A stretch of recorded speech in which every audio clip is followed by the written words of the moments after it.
découvrir le ski de randonnée, la seule pièce d'équipement qui est nécessaire, même obligatoire, c'est la fixation. La fixation, c'est vraiment ce qui va être la distinction versus l'alpin, c'est que le talon se libère, ce qui nous permet de marcher avec notre ski, de marcher comme en ski de fond.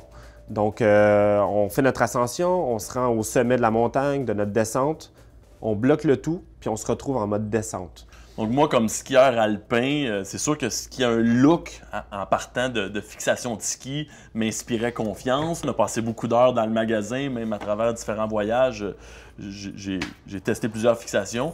Pour des courtes randonnées ou des journées de ski de randonnée, je me suis arrêté sur la Marker, moi. Donc la Marker est très robuste. Il y a la Marker, il y a Fritschi aussi qui offre un produit comparable, des fixations relativement costaudes qui s'apparentent visuellement à ce qu'on trouverait dans le ski alpin. Donc une facilité d'utilisation à mettre et enlever, un step-in, tout comme on retrouverait dans le ski alpin. Moi, personnellement, c'est très technique, mais la Diamir ou celle-ci, je la trouvais un peu plus haute, donc une sensation un peu surélevée, des fois un peu plus souple en torsion.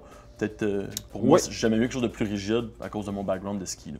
Maintenant, on voit aussi le système avec des points d'ancrage ou de pivot là, de métal comme ça. Ça, c'est un système qui s'appelle le Tech Fitting. Le Tech Fitting, c'est simplement un système qui va s'ancrer sur des bottes spécifiquement conçues pour ça. Donc, le point de pivot se fait directement sur le pivot. Et ensuite de ça, on va avoir un système à l'arrière qui va se fixer à l'arrière de la botte. Donc, quand on arrive à la descente, on est complètement fixé. C'est vraiment dans le but d'éliminer du poids ou des matériaux inutiles. D'éliminer le poids, oui, numéro 1, mais d'éliminer le poids qu'on va relever. Donc, le pivot va se faire directement sur les pointes à l'avant et on ne lève pas la fixation en totalité. On ne fait simplement que lever la botte versus les autres systèmes où on lève la botte et la fixation au même moment. La seule mise en garde, c'est que ça prend absolument des bottes qui sont compatibles. Il faut que ce soit des bottes qui sont 100% compatibles à ça. Quand j'ai fait la haute route, j'ai probablement fait l'erreur d'avoir des fixations beaucoup trop robustes, beaucoup trop lourdes pour le besoin. Maintenant, j'ai compris que la légèreté, ça fait une grosse différence. Sur une semaine, j'ai choisi la Dynafit, moi. Exactement. Donc, c'est des fixations qui sont beaucoup plus légères, beaucoup plus simples. Pour des voyages d'envergure, des longs voyages, on utilise les skis tous les jours pour se déplacer. On a besoin de cette légèreté-là. On peut faire confiance absolument à la descente.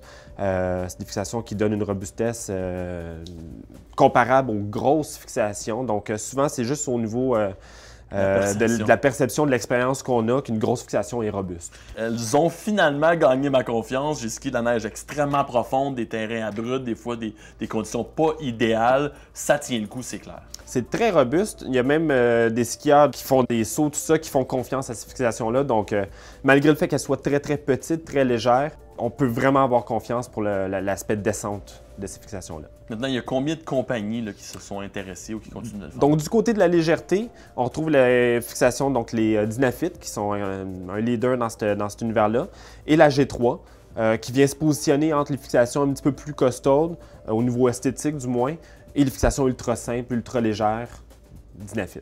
Donc, on pourrait à peu près mettre n'importe quelle paire de skis, mais ça prend absolument la fixation si on veut s'y initier. C'est ce qui nous permet de marcher avec nos skis.